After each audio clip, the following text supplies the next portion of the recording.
Look at this man, the single most brilliant mind in human history. The man who explained gravity, built calculus from nothing, and figured out how light works. Before, most people figured out how to season food. He also never touched another human being romantically, not once, in his entire life. Isaac Newton died a virgin, and nobody talks about it. Here's the part nobody tells you. This isn't a sad story. This is a choice, and it's one of the most fascinating choices in history. So the question isn't really whether he was a virgin, it's why, and what it cost him. Let's be clear about who we're dealing with. Isaac Newton didn't just succeed at science, he essentially invented it. Gravity, the three laws of motion. Calculus, which he invented, then spent decades arguing about whether Leibniz stole it from him. The reflecting telescope. Optics. He basically wrote modern physics with a quill and spite.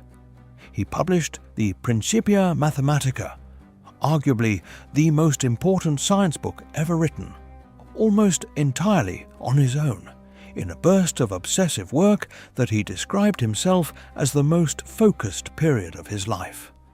He was so far ahead of his time that his ideas were considered heretical for decades. His only real competition was himself. He looked at the universe and said, "I've got this."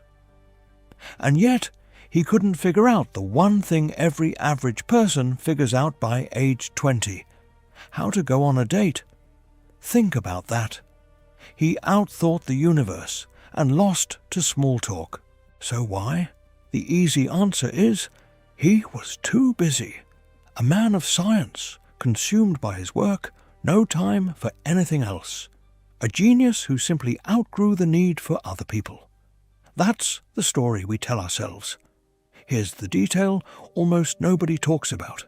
Newton's father died before he was born. He never met the man. Then, when Newton was 3 years old, his mother remarried and left him behind to live with his grandmother. For years, he never got over it. When he was a young man, he kept a written list of his own sins, and on that list, in his own handwriting, was this: threatening my father and mother to burn them and the house over them. A 3-year-old boy, abandoned, furious enough to write that down years later and hold on to it. He was a genius. He was also, on some level, a small child who'd been left behind, and he built a wall surround himself so high, not even he could climb it. Before he ever discovered gravity, he'd already learned the most important law of his life. Don't get attached. People leave. But here's where the story gets strange, because Newton wasn't just a scientist, and that's the part they don't teach you in school. He spent more of his life on alchemy than he did on physics. He wrote more words trying to decode the book of Revelation than he wrote about gravity. He spent decades convinced the secrets of the universe were hidden in scripture and in the transmutation of metals, not just in math. He had the capacity to fall completely, totally, obsessively into one thing. That intensity was his engine, and it never once pointed at another person, except one, a Swiss mathematician named Nicolas Fatio de Duillier. They met in London, and Newton, notoriously cold, notoriously suspicious, notoriously incapable of warmth, became intensely, devotedly attached. Fatio lived with him. Newton wrote him letters of a tenderness he showed literally no one else on earth. Historians have argued about the nature of that relationship for 3 centuries. What they agree on is this: it was the one time Newton let someone in, and then Fatio left. He moved on, took other opportunities, drifted away. And Newton, the man who'd rewritten the laws of the universe, went completely silent about it forever. This isn't a love story. This is the story of a man who let one door open, watched it close, and never touched the handle again.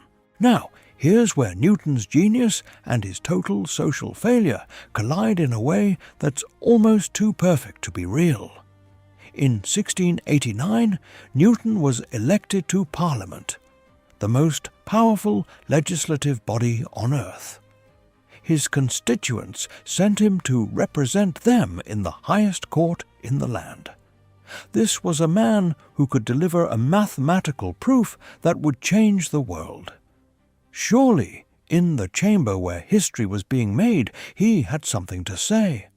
His total recorded contribution to Parliament across his entire political career was this: he once asked for a window to be closed because of a draft. That's it. That's the entire political legacy of the smartest man in history. Could someone close the window? Think about that. He calculated the orbit of every planet in the solar system, but he couldn't calculate how to start a conversation. He could explain the force that holds the moon in orbit, but the force required to say good morning to a colleague was beyond him. And here's where the picture gets complicated. Because if you're picturing Newton as a shy, awkward recluse hiding from the world, you've got him wrong. Newton was one of the most vicious, combative, petty geniuses who ever lived. He didn't avoid people because he was timid. He avoided them because he found them beneath him.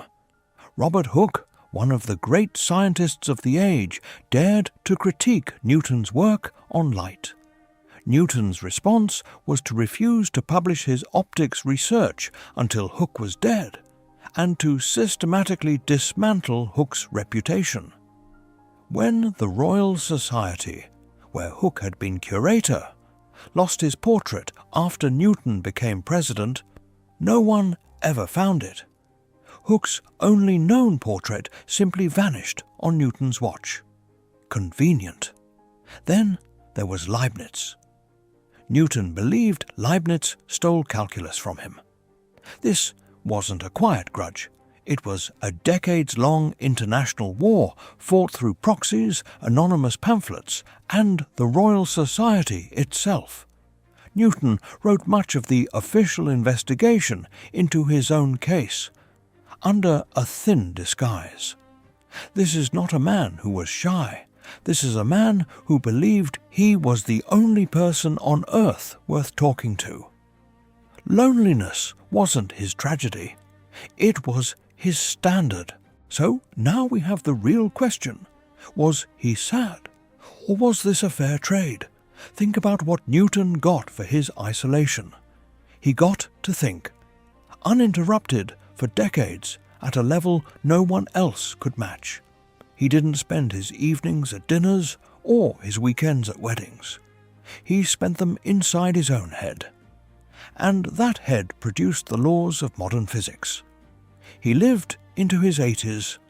He became the master of the Royal Mint, hunted counterfeiters with the same ferocity he brought to his rivals, and reportedly had a counterfeiter executed.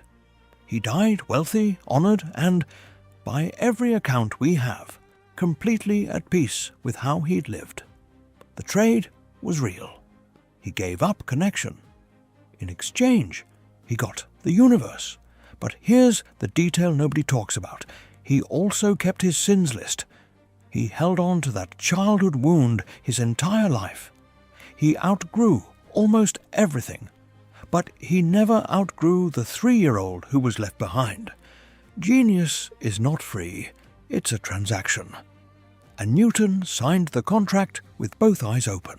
So, before you write him off as tragic, here's something that complicates the story even further. We assume a life without romance must be empty. Newton's life doesn't fit that script. He had passion, just not for people. He had devotion, just for ideas. He burned hotter than almost anyone in history. The fuel just wasn't human. Maybe that's the real lesson. We're told a full life requires love, family, connection. Newton is the proof that one kind of greatness requires you to give those up. Not by accident, deliberately, unapologetically. This isn't a tragedy. This is a boundary, set by the most powerful mind of his age. So what do we actually do with Isaac Newton? We spend so much time asking how he became so brilliant, and almost no time asking what he gave up to get there. Every mind has a cost. His cost was connection. Maybe that's the real secret history. Not that Newton died a virgin, but that he chose to, and never once looked back. And that might be the most human thing about him. Think about that. If you want more stories like this, the hidden truths behind the people who shaped our world, subscribe to Past Unlocked, where we reveal the history they don't teach you in school. And drop it in the comments. Which historical genius do you think made the stranger trade? Genius or happiness? I read every single one.